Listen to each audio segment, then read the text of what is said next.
I look within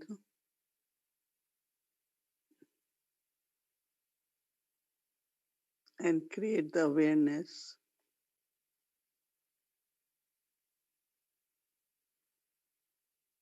of my spiritual entity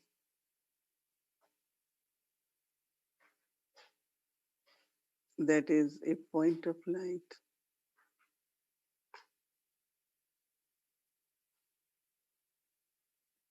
and pure energy.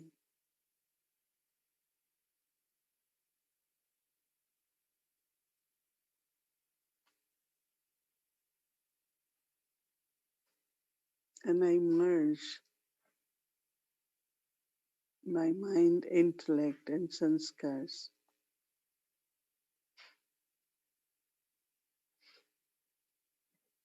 and just be a seed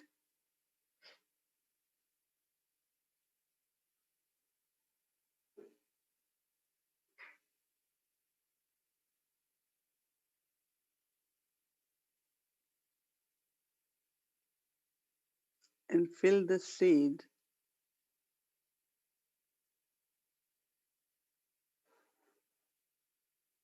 with God's love,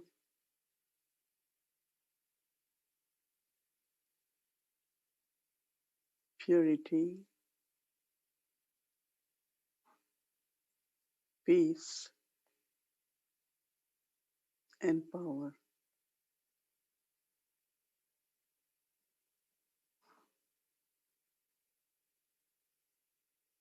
When seed is powerful,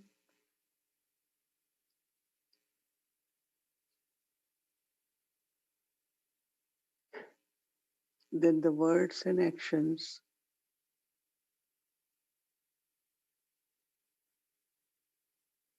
our drishti, everything will be powerful.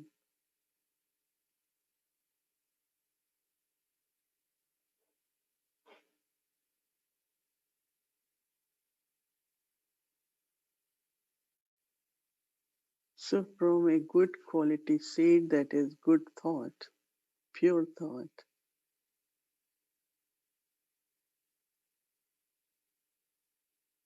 everything get accomplished.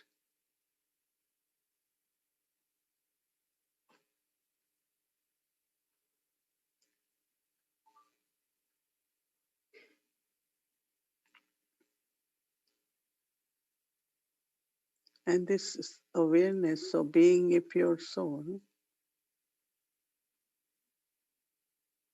helps me to be detached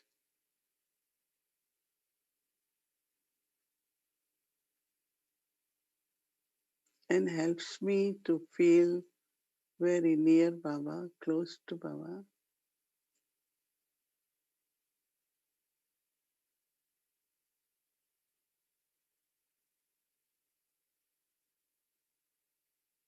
And I keep receiving from Baba, Baba's love, Baba's power.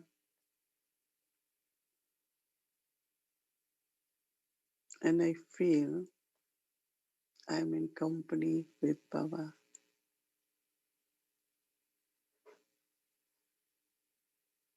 Now let us take drishti from Baba and fill ourselves.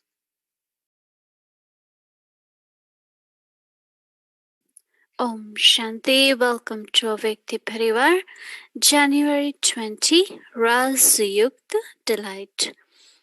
Now we'll be listening from Mohini Didi. Om Shanti.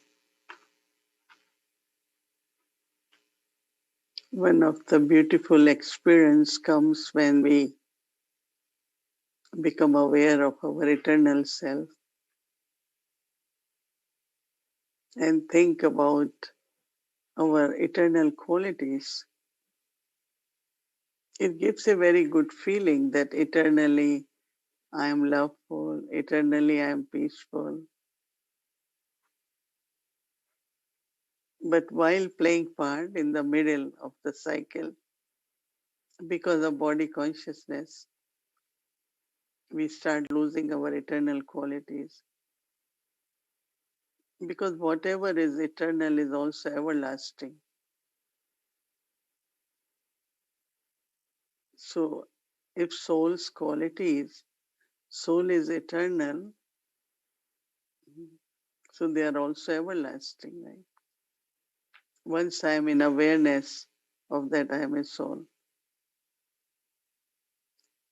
But when there is even little bit influence of body consciousness, then we lose our those natural qualities, eternal qualities.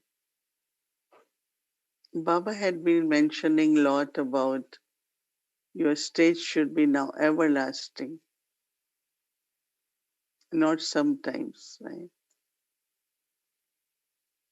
So this awareness of eternity, my eternal form, what in other words is called incorporeal, soul consciousness while doing actions. We really have to make lot of practice and attention that I am soul using body, but I am incorporeal. I am just a point of light.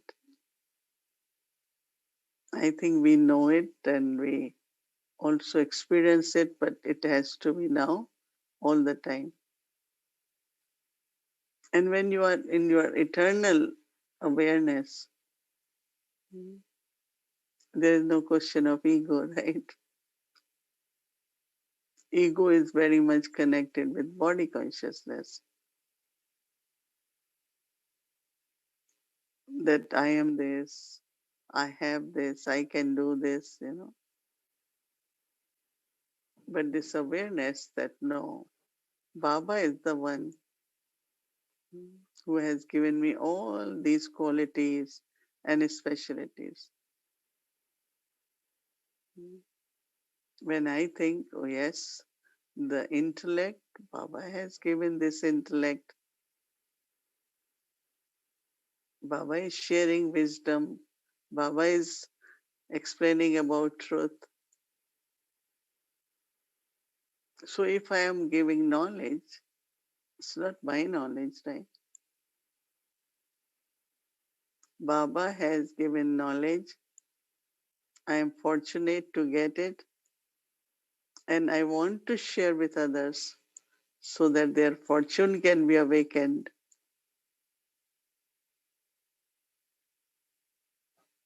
So it's Baba's knowledge. Anyone can say. There are sometimes suddenly, oh, I explained so good. I gave so good knowledge, but it's not your knowledge. Because when this I will come, the power in the knowledge will be lost. Our aim is to connect every soul with God. That's real service. Connecting with the source, connecting with their own Supreme Father. So whether we giving lessons or whatever, connect everyone with God. That's why I'm sharing knowledge. Because from where power will come? I can give knowledge, I can give points, but power will come from one who is uh, Almighty Baba now. So keeping in that in mind, when we are giving gyan, where the ego comes, right?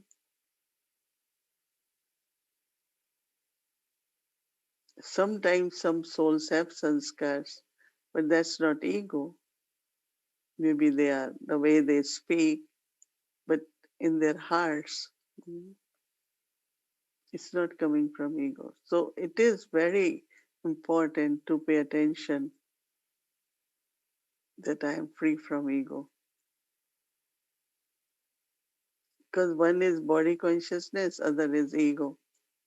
So some say, what is the difference? Ego comes from body consciousness.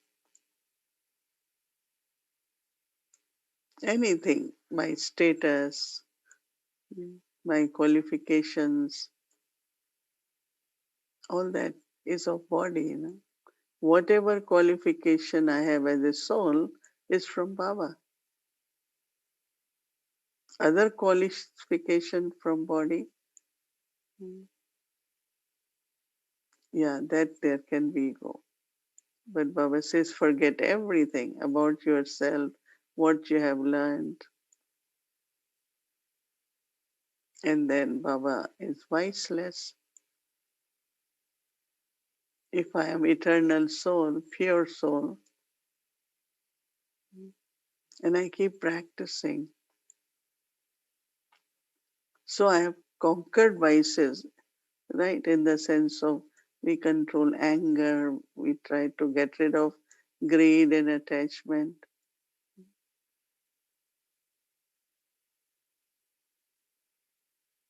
So eternity will help us to remove all the traces, subtle, very subtle sanskars of vices. And then as much the purity in awareness, purity in our lifestyle,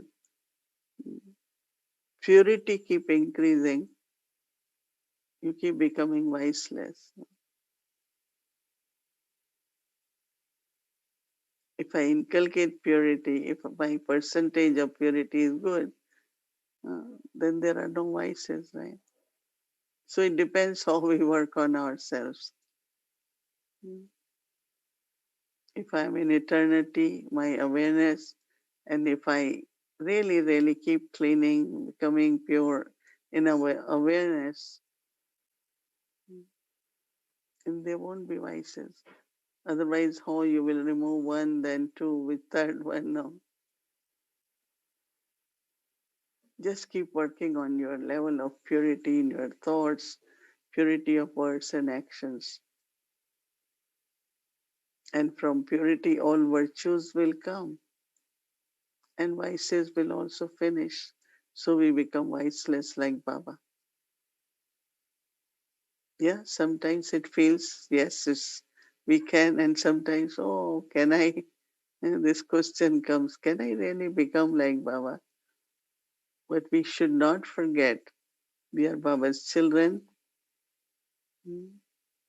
They believe in all religion. I am born in the image of God. I don't forget that. I always remember, yes, we can become like Baba.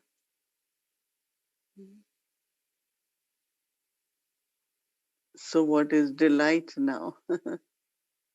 I was trying to understand. No, sometimes we look at something beautiful. Food is very tasty. It's really delightful. The spiritual splendor of everything is delight. And when one makes deeply spiritual efforts, internally you feel very blissful, can call it delight.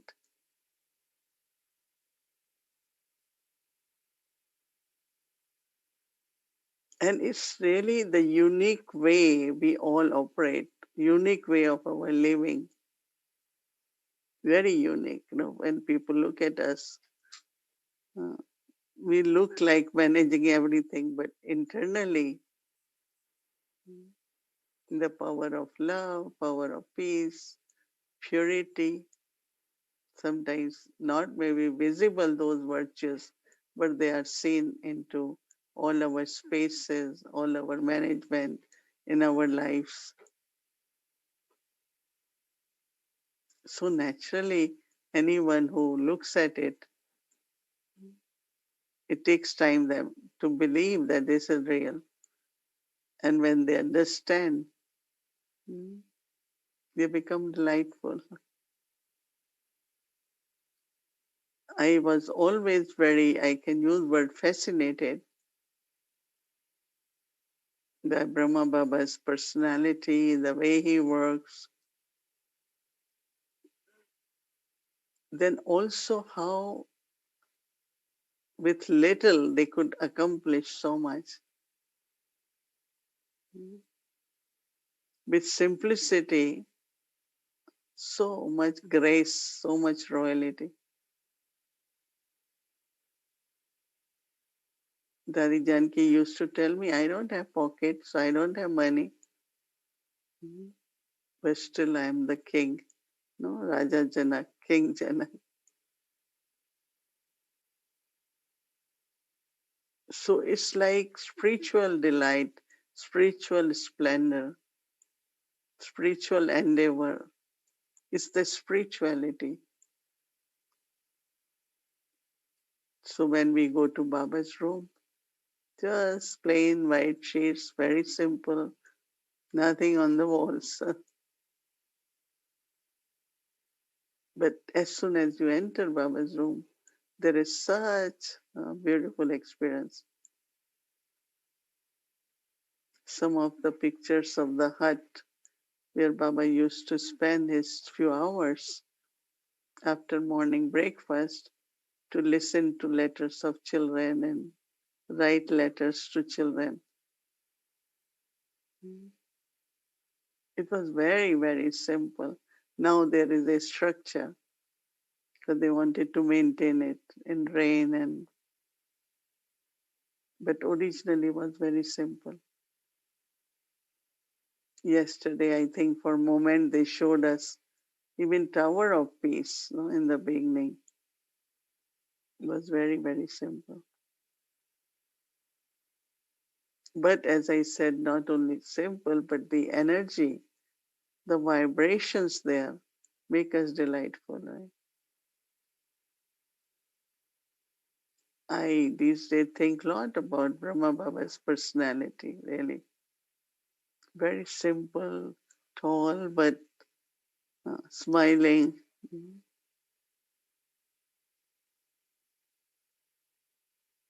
Because he was child, he was student, and he was follower. Baba was studying until last moment, right? I'm child of Shiv Baba. I'm a student, and also I'm follower, following Shrimad. That consciousness was always there. It's not that now I'm not a child now. I am child of Shiv Baba. I'm first child, Baba used to say. And many times he said, I'm the only child because you are then grandchildren. And it's true because he's the only child. And then Shiv Baba speaks through him. Then we take our spiritual birth, mouth progeny. So we become grandchildren. Then he says, I am the heir. I am the one who recognized Baba. So the way Baba explains, and manifests through his life, I must say that it's spiritual delight, right? A lot of feelings of happiness, joy. So I think that one is happiness, only happiness. Other is delight. Not long. We do not have too much time at confluence age. Let's experience everything in a delightful way, in a blissful way. And these few days we had been visiting all the different pilgrimage places in Madhuban and experiencing the delight. So let us follow Brahma Baba's footsteps and his root sanskar of delight. Om Shanti. Om Shanti, dear Mohini Didi, and greetings everyone. I'm really delighted to be here with you. So it is a very interesting topic, and in the same way that we explored, this word or attribute of honor, and delight is also a word that I don't know how would Shiv Baba or Brahma Baba use them. I don't remember seeing it in the Murli. but it's a beautiful word.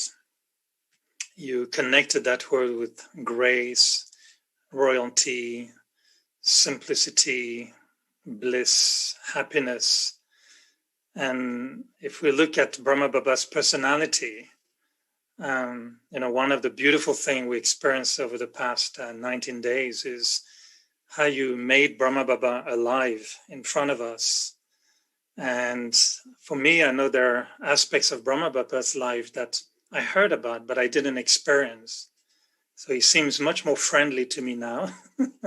He seems a little bit sweeter. And yes, we should run in his arms every time we reach such a region. That's good. And now Brahma Baba being delighted. This is new. This is an aspect I didn't know of him. So if we look at his being delighted, where do you think it comes from in Brahma Baba? He had so much responsibility.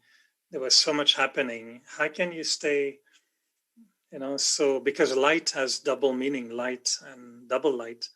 So how did he remain delighted, you think, with all of this? But I never saw him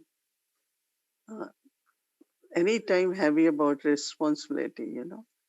He did say Baba has to take care of so many children and it's such a big yagya, but Lord, just intoxication of being with Baba, what I am becoming, and just reminding that Shiv Baba through him is doing this. No, Baba is Shiv Baba is Karan Karavana. And I used to see all that in Dadi Prakashmani also. Why I'm mentioning, because you all have seen her. She was like a delighted person, right, all the time. Because the Baba is with me. Whose task is this? I also remind myself, world peace is not my task. How can I establish peace in the world? It's Baba who does it. But I have to be peaceful and see how I can be instrument to share that peace. But I could never accept that whatever we have to do towards the world is I am doing it. It's Baba who is doing it. So there is this lightness, and that could be delight too, right? Maybe this is a new expression we should use when Maya comes. Oh, I'm delighted to see you, Maya. I don't mind if you're coming. I remain delighted. So, Sister Muni went to Shiv Baba to ask a question. So yeah, maybe when we're facing situations a little bit too big, we should just say, yeah, I'm delighted. This could be a new mantra to cancel any other perspective of burden or difficulties. No, one is to look at situation, say I'm delighted. Other is look at Baba and see how he responds to that situation. So when you will look at Baba and you will see how Baba is taking care of it. And sometimes we might feel, oh no, Baba doesn't do it. This person hasn't changed. Situation hasn't changed. Still, you should be delighted because it will happen. Baba will make it happen. But maybe it's my excitement, my expectations. So get impatient by saying this is not happening. But Dadi Janki, if you all remember, used to laugh so much, right? In the end, unbelievable because she generally is very serious. Because that's kind of inner delight, no? Where whatever is happening, there is a big yagya. But that morning, one of the session I mentioned that 98% everything is okay. Even with a person, really, if you look at, but we catch on the two which is lacking, maybe two weaknesses which becomes more interplayed, more in action. So we should feel delighted. Now Maya is like, hiding and watching us and see, as soon as I say, oh, everything is okay, Maya said, okay, I will test you. So something happened which is a challenge I have to say still everything is okay because it will be over. I will be victorious. So I shouldn't give up saying everything is okay. And you see how Maya will be very disappointed and say it's no use to go to this one, right? And stop coming. When we were young students, so there are people who used to tease each other, say certain things, make comment. But if you smile and pass from there, they won't say it again. But if you feel like sulking and you are upset, now they say how to do it again. So Maya also wants to see if I lose my self-respect, I forget Baba, then Maya says, okay, let me take another chance. No, she enjoys playing then. But if she can't play with us, she won't come, right? That's what is like delightful to think also. If we ask you again to look at Brahma Baba's personality and this attribute of being delighted, do you think it connects with this very subtle spiritual aspect of his life where he is very royal, very refined, and for me also sometimes I wonder how Brahma Baba is so poetic, in the way that he speaks them early on with Shiv Baba, of course. I sometimes wonder who is the poet? Is it Shiv Baba or Brahma Baba? Because they come up with sentences that are very modern. One, he said, it is not time for you flowers to bloom, and you will remain a flower in the future and for every life. Sometimes he plays he sounds French almost to me. How poetic he is. But who is the poet, Shiv Baba or Brahma Baba? And is this connected to the subtle, delighted nature of Brahma Baba? See, when there is inner harmony, deep harmony within yourself, with nature, a very harmonious stage. I think that's where all creativity, whether poetic or rhythms and everything get created. But that delight, what I'm describing as bliss, is from this deep inner harmony. These days we use word silence more, this deep silence, but actually deep silence is also inner harmony. No argument between mind and intellect, no conflict between mind and intellect, no pressure of sanskars on mind and intellect. All these games which happen. So my mind and intellect don't now argue. It's not mind is trying to dominate or dictate or sanskars are influencing my mind and intellect. No, I'm free from that. So this inner harmony also could give this creativity which you're talking of, Shiv Baba, Brahma Baba. And I think that, Brahma Baba was humorous or making things lighter, or it seems like Shiv Baba also is very, very humorous, right? We have indirectly, you can't hear Shiv Baba speak, but whenever you go in front of Brahma Baba, this cheerfulness and sense of courage and all that energy which comes, I think is very delightful. Anytime you go and, Baba, I made this mistake, Maya comes, still he gives a big smile. We thought Baba will get upset or say something. He doesn't. Because that's past. We have to be victorious. Let's share what we have to share. So what he shared, and I really learn lot from there. That look at him, he is not bothered about what I am saying. But let's share as a soul to soul that joy, that happiness, and peace. Then always thinking of a situation, always thinking about the issue.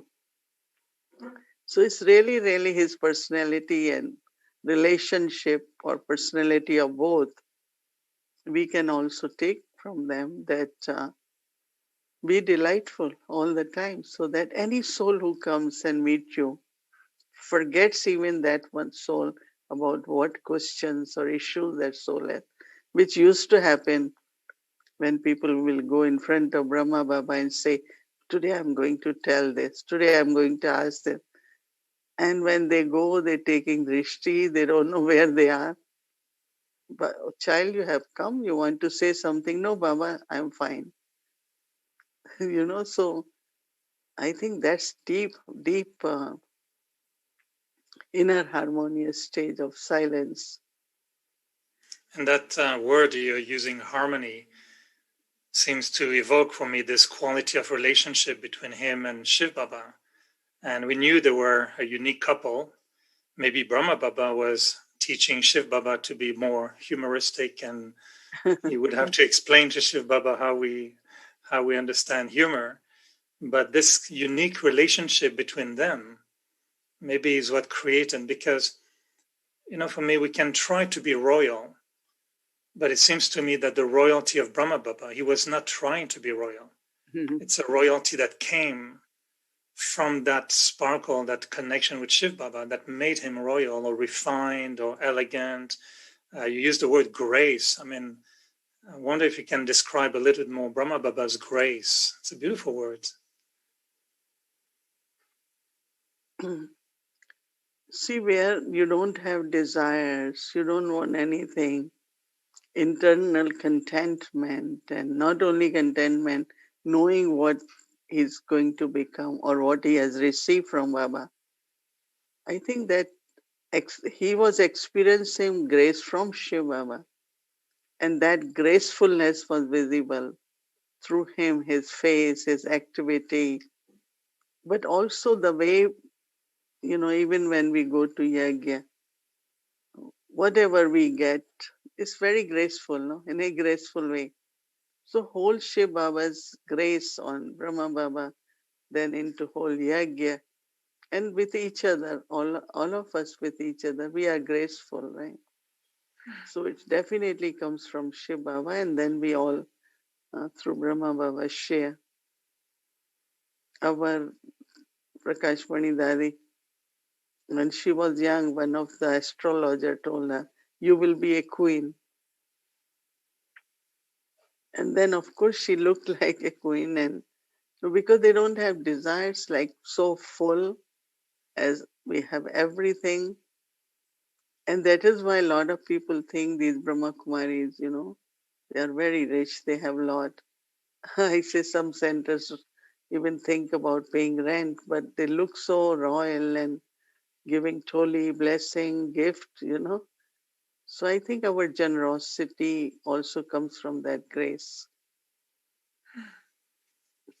And Sister Gayatri may want to touch on the word, but you will notice every day where I think Sister Gayatri worked very nicely to find one name given to Brahma to explore his attributes. And I think she connected this with Brahma Tirtha. I wonder if you can explain what does it mean and what is this Brahma Tirtha? Pilgrimage places. Tirtha means Tirath. Tirath means pilgrimage places. Yeah. Tirath is pilgrimage place. No? So I then, thought it was a deep name of Brahma. So it's no, a pilgrimage place. Yeah. So this is like hut of Baba, room of Baba, history hall. Yeah, all these places, sacred places. I think she's mentioning about that. Yeah. I had to call her even to find out what you mean by delight, because it's first time I am hearing it, but maybe she can tell us more. In French, it's a beautiful word because we translate it sometimes by being enchanted. And one sister, she didn't like to use the word Om Shanti. She thought it was religious, but in French, Om Shanti sound like enchanté means enchanted. So she always used to respond. I used to say, hello, Om Shanti. And she would say, yes, I'm delighted. That would be her way to respond. So it's a beautiful, beautiful word. But And also, when people come to BK, it takes them so long to understand how they do it, What's their source? It's kind of fascinating, no? In other words. But it's But beautiful that just using yeah. the word delighted, Mm, we start to see it in Brahma Baba as well. right. Sorry, you were going to say? No. We want to hear now, Gayatri, when what she has to say.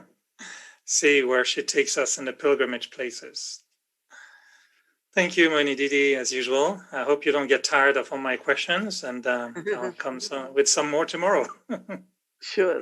Everyone is happy to hear questions. You know, one little poetic sentence I noted from Baba's Murli, when they said, all the happiness are in the little hut. And I wrote it down. I thought it was so beautiful that you can be in Baba's hut and all the happiness of the world are in the little hut. And the way he phrased it was so poetic. And I thought, yes, my Baba is so poetic. I know he's French in some part of his thinking. So Gayatri, this is the pilgrimage Baba's hut where all the happiness are available. Well, I love the conversation. When give a new word and it opens up a new world. And this is why they say words create worlds. So Right. this word, delight, is going to create in our inner world the meaning of delight. And so I particularly, when I was looking, now I'm going to be using Brahma Baba's name as it has been remembered and connected to what's happening in the confluence age. So when I use this term, Brahma's Tirat, the first thing that came to me is that the whole place, this land that Brahma Baba lived on, um, this root sanskara of delight became very predominant in my experience when I'm thinking of this land that was created out of Brahma Baba's activities. And so I kind of played around with this famous quote of tread softly as you tread on Brahma's dreams. You could imagine how many dreams he must have had in churning on what Shiv Baba was revealing to him, and seeing himself as Krishna, seeing this world that he's going to be in, seeing the confluence age. So when we go there, we're not just walking into a place, we're actually walking into Brahma's world. We're walking into Brahma Baba's heart. We're walking into every little bit of who he is. And of course, Shiv Baba working with him throughout his whole journey. So it gives you a sense of delight. You feel so delightful to be in this subtle presence. It's almost as if he brings the subtle regions down to Mandap Bhawan, and you just have to step in to that presence. And so it's a very delightful feeling. So that's why I use the word delight. It is like a satiation. It's like you get satiated, you get full, you rejoice in it. So that's how I feel. And to know that when you're in Madhuban, everything becomes subtle. In Pandavavan, everything becomes subtle. And it's like you're treading softly. As soon as you enter the courtyard, it's like you take on a different persona, because you know it's holy land, and you know it is made up of Brahma Baba's dreams, visions, thoughts, feelings, everything. And so when I thought of, well, what would support this root sanskara of delight of being in Brahma's Thirat, I thought of each one of us, when we enter Pandav Bhawan, we have a sweet spot. Most of us, first of all, head for Baba's room.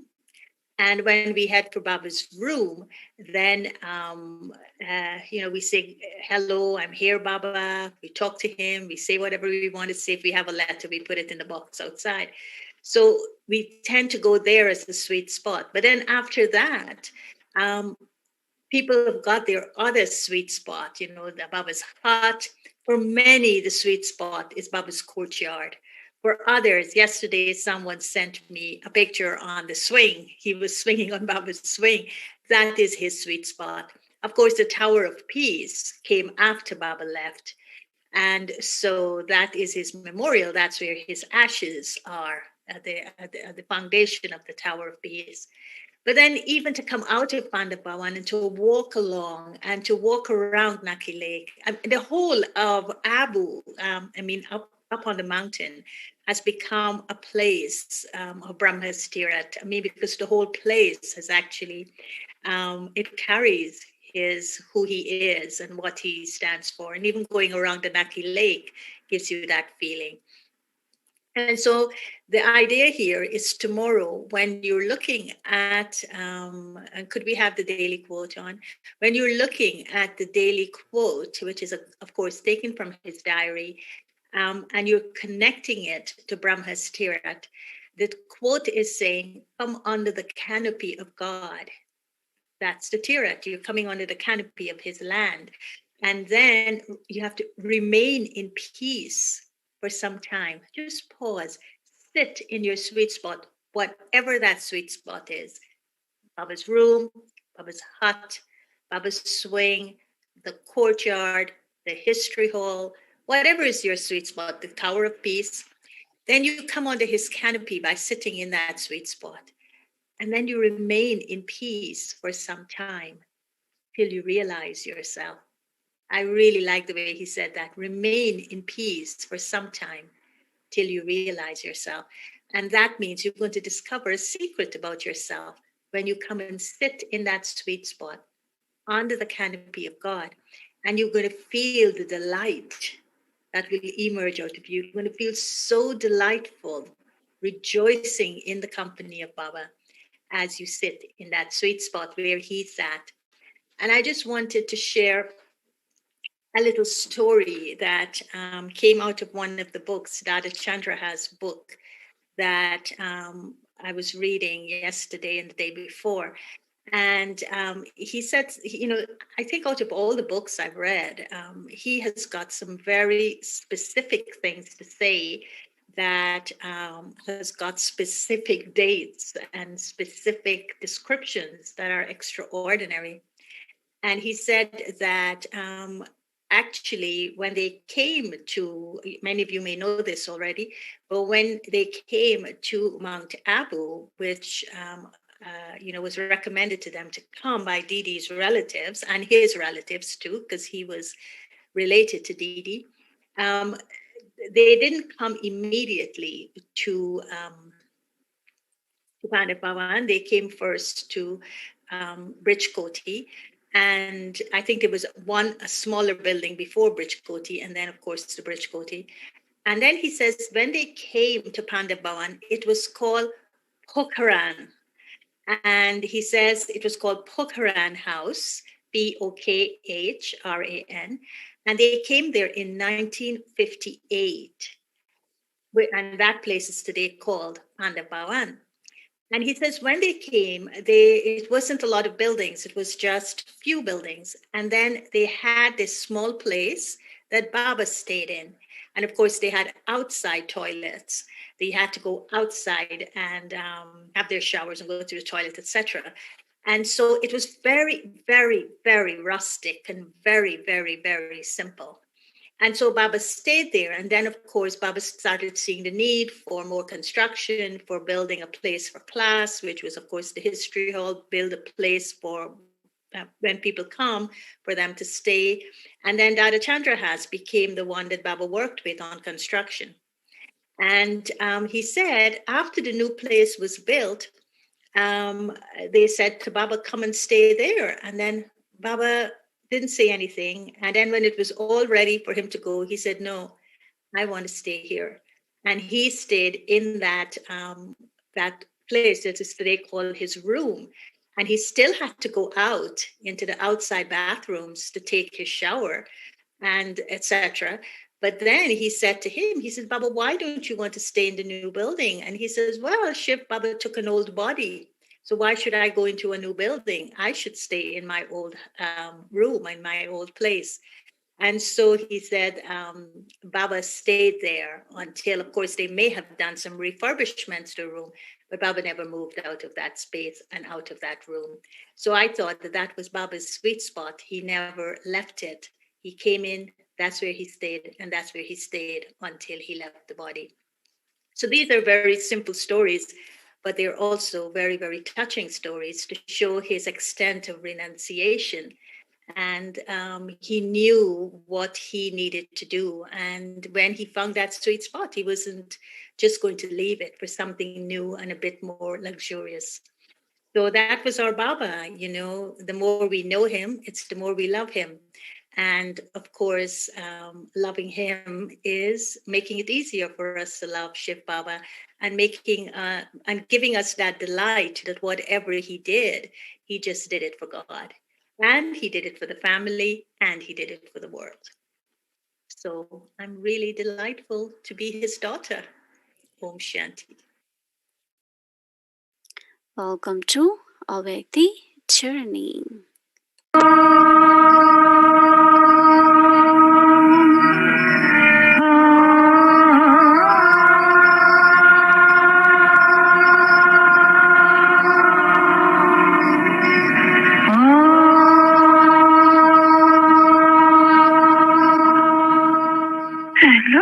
सदस्य चक्रधारी ब्रह्म कुलभूषणों को हम मत वनवासियों की नमस्ते। आप और बच्चों का स्वीटेस्ट संबंध प्यारा इसको कहा जाते हैं। कहा जाता है स्वीटर, फिर कहा जाता है स्वीटेस्ट। तो बाप भी बहुत मीठा प्यारा, तो बच्चे भी बहुत मीठे प्यारे। क्यों कि इनको पहचान मिलती है ये बरोबर फिर कल्प के बाद मीठा बनने के लिए मीठे शिव बाबा के आकर के संतान बनते हैं। संतान थे फिर भूल जाते हैं, फिर गोया जैसे रावण का संतान बन जाते हैं। और अब फिर देखो ईश्वर के संतान, तो ये कितना स्वीटेस्ट संबंध है। और वो फिर उनके अगेंस्ट कितना करवा संबंध है, करवा बंधन कहे, संबंध न कहे परंतु बंधन कहे, जीवन बंध। तो जब कोई स्वीटेस्ट बाप है तो जरूर बच्चों को इतनी खुशी का पारा भी चढ़ना है पुरुषार्थ से, क्योंकि वहां से अपनी जो जंजीरें हैं उसको काटना है। ऐसे कहेंगे न चल बात के सवाए और कोई भी याद ना करे। अब ये कब है? जब कि शरीर छोड़ने का समय आते हैं तो इतना पुरुषार्थ करना होते हैं पिछाड़ी में चल और कोई भी याद ना पाए। फिर इसको अगर बेचारी याद भी कहो, क्योंकि एक के साथ याद है वह एक की पूजा, उसको अव्यभिचारी पूजा या अव्यभिचारी याद है। या पूजा तो करनी नहीं होती है, वहाँ पूजा करनी होती है। पूज्य बनने के लिए फिर पूजा छूट जाती है, फिर सिर्फ याद रहती है। भक्ति मार्ग में किसकी भी याद करे, कोई को भी शिव की या त्रिमूर्ति में से कोई की भी, तो इतना कोई फल नहीं मिल सकते हैं, इतना इस समय की याद में फल मिलते हैं। क्योंकि उस समय की याद में किसको ये पता नहीं पड़ता है कि हमको इसकी याद से मिलना क्या है। और यहाँ बच्चों को ये जानते हैं कि बाप की याद से बाप का वर्षा मिलना है, बड़ी प्राप्ति है। भक्ति मार्ग में प्राप्ति का कोई पता नहीं लगता है। और इस समय में समझा जाते हैं कि भक्ति मार्ग में प्राप्ति तो नहीं परंतु और ही कंगालपना होता जाते हैं। भक्ति मार्ग देखो कौड़ी जैसी बनाई देती है ना, तो अभी बच्चे जानते हैं कि नहीं, एक बाप की याद में ऐसे नहीं कि भक्ति मार्ग में तो मित्र संबंधी भी सब याद करते हैं, नहीं, देवताओं की भी याद या पूजा, और फिर याद मित्र संबंधियों को भी बहुत रहती है। यहाँ तो न मित्र संबंधियों की याद है, न कोई देवी देवताओं की याद है, नहीं, सिर्फ एक की याद है। तो और ये तकलीफ से छूट जाते हैं, बहुतों की याद से एक में ही याद रखे तो और ये सहज हो जाते हैं ना, वो नहीं तो बुद्धि भटकती रहती है। इसमें बुद्धि का भटकने की कोई जरूरत नहीं है। बस एक साथ जितना जितना जो योग लगाते हैं, ये याद कहते हैं बाप को,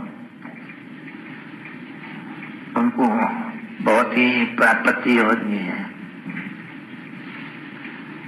क्योंकि बाप की याद से वर्षा, और वर्षे की याद से जरूर बाप भी याद आएंगे। ये दोनों का कनेक्शन है। वर्षा आकर लगता ही बाप के साथ है, और बाप के साथ वर्षा का आख्यान लगते हैं। और ये बच्चे जानते हैं कि बाप से ही वर्षा मिलते हैं प्रॉपर्टी का, और कोई से भी नहीं मिलते हैं। या लोक बाप से हटका, वापर लोक बाप से, अभी पर लोक बाप से बेहद का वर्षा मिलता है। ये सिर्फ तुम बच्चे जानते हो। मीठे सिकी लदे ज्ञान सिखाव पिते, मात पिता व बाप दादा का दिल जान सिकव प्रेम से, नंबर वार पुरुषार्थ अनुसार ज्ञान प्यार और गुड नाइट। Good night.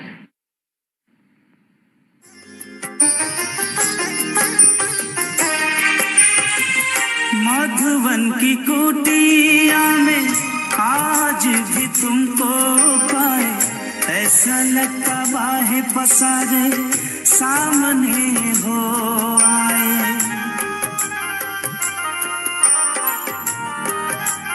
हो भागीरथ वन बाबा ज्ञान गंगा बहाया, अपने ही कर्मों द्वारा जग को स्वर्ग बनाया। आंखें भर आती सोच तेरे एहसान की, आंखें भर आती सोच तेरे एहसान की। आज भी भर रहे हैं झोली तेरे प्यार की। ओ प्यारे ब्रह्मा बाबा कितने निरहंकारी, ओ प्यारे ब्रह्मा बाबा। Om Shanti. It's so nice to hear Baba's Murli in his own words, right? In his own voice also. So thank you very much, Avyakti team, for bringing such a beautiful class for us. Now we say good night, goodbye to Baba, and take drishti from Didi.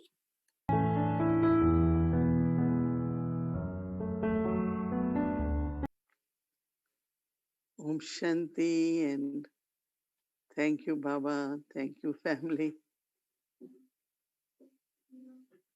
Stay very well, and good night to everyone. Om Shanti.